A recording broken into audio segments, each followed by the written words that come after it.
અને કન્યાના માતા વરરાજાનો તિલક કરી રહ્યા છે. તિલક દ્વારા વરરાજાનું પૂજન થાય છે. શાસ્ત્રમાં વરરાજાને વિષ્ણુ સ્વરૂપ માનવામાં આવે છે. હરિમ શ્રીખંડમ ચંદનમ દિવ્યમ ગંધાઢ્યમ સુમનોહરમ શ્રીખંડમ ચંદનમ દિવ્યમ ગંધાઢ્યમ સુમનોહરમ અર્પયામિ નમસ્તુભ્યં કમલાપતિરૂપદ્રુમ અર્પયામિ નમસ્તુભ્યં કમલાપતિરૂપદ્રુમ કમલાપતિરૂપદ્રુમ કમલાપતિરૂપદ્રુમ. એનો અર્થ થાય છે, હું આ લક્ષ્મીરૂપ દિવ્ય સુગંધ સભર અને સુમનોહર ચંદન આપને નમસ્કારપૂર્વક અર્પણ કરું છું. આપ કમલાપતિ ભગવાન વિષ્ણુનું સ્વરૂપ ધારણ કરો. હરિમ શ્રીખંડમ ચંદનમ દિવ્યમ ગંધાઢ્યમ સુમનોહરમ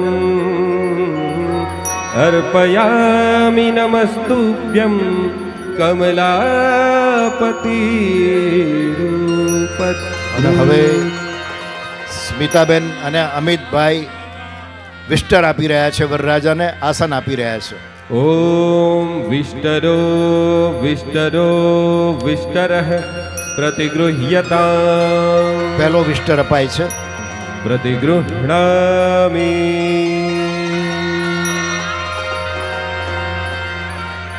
વિસ્ટરનો અર્થ થાય છે વરરાજાને વિશેષ આસન આપવામાં આવે છે અને સન્માનપૂર્વક એમને આસન દ્વારા એમની હવે પૂજા થઈ રહી છે. બીજો વિસ્ટર અપાય છે.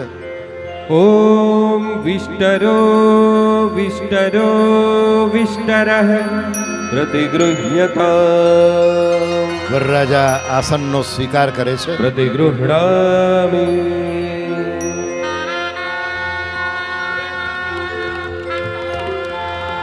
અને મધુપર્કની વિધિ. હાજી, મધુપર્ક એ પૃથ્વી પરનું અમૃત મનાય છે. મધ એ મધુરતાનું, ઘી પોષણનું અને દહીં એકતાનું પ્રતીક છે. અહીંયા વરરાજાને મધુપર્કનું અર્પણ કરવામાં આવે છે.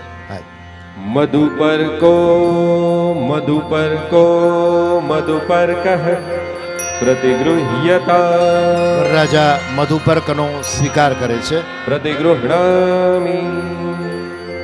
મધુરતા, પુષ્ટિ અને એકતા એમના જીવનમાં વ્યાપી રહે એ માટે થઈને આ મધુપર્ક આપવામાં આવે છે.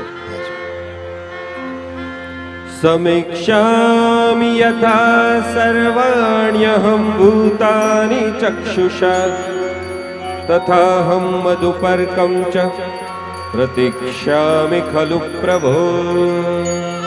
થોડુંક મોઢામાં ચાખીને મધુપર્કનો સ્વાદ વરરાજા લઈ રહ્યા છે. હાલ મધુપર્કો મધુપર્કો મધુપર્કઃ પ્રતિગૃહ્યતામ. જીવનમાં આવું જ માધુર્ય રહે, પુષ્ટિ રહે અને એકતાનો ભાવ રહે એ સાથે આ મધુપર્કની વિધિ સંપન્ન થઈ. હસ્ત પ્રક્ષાલન, વરરાજાના હાથ દોડાવીને પવિત્ર કરવામાં આવે છે અને ત્યારબાદ થોડી જ વારમાં કન્યાનું આગમન થશે.